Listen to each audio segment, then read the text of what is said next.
Ce poème prend l'inutile pour point de départ et trace les visions ralenties d'un oiseau. Pour un oiseau, le monde est un climat et les pays existent uniquement dans les cartes. Ce rêve fut accompli par le gardien des bonzes aériens, poète et spéléologue à domicile. Le premier oiseau bagué de silence fut fabriqué par des volutes de papier et de fumée. Dans l'ascension du crépon fondit sa vision, et sa première carte fut réalisée sous les doigts d'un pianiste. Au rythme des œuvres primitives, l'oiseau se fit héron et prit les mesures du calme. Derrière lui, l'histoire goûta en de vastes réflecteurs de rêve, et ses pas coulèrent la lenteur dans de spongieuses mélodies. Son chant visita la seconde carte et inventa l'océan pour premier horizon sensible. Le gardien des bonzes aériens se fit ruban dans une partition soigneusement roulée et recela tous les plans du rêve.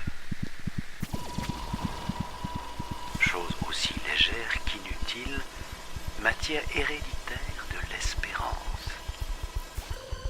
Le héron épaissit alors son envol au volume aléatoire des élans rares et devint conteur de ciel et conteur d'oiseaux.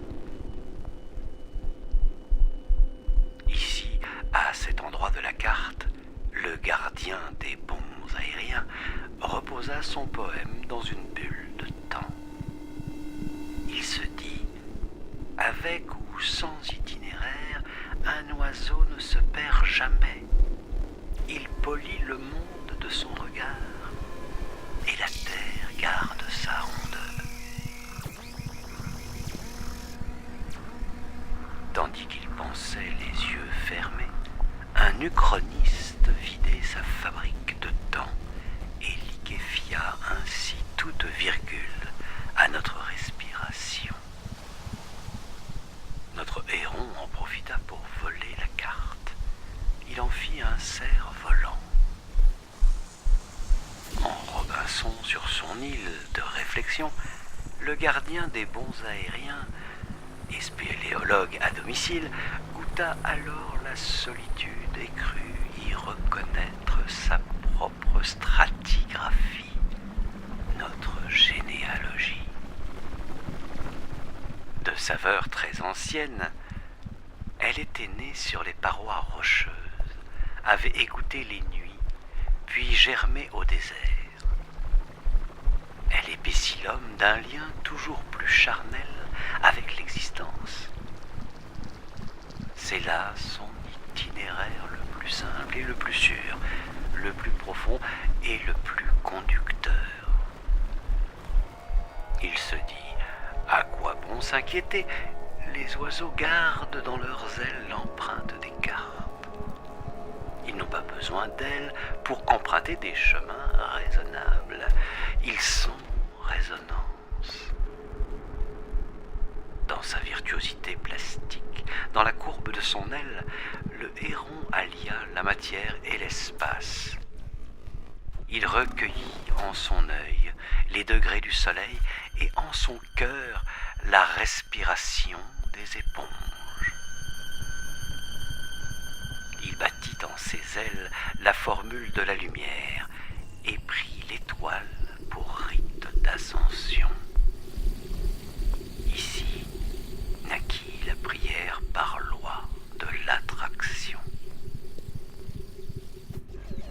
Les yeux des oiseaux filent les anneaux de jour, des points de vue et ainsi se croquent les cartes. À leur vol, elles secrètent un livre, déploient une altère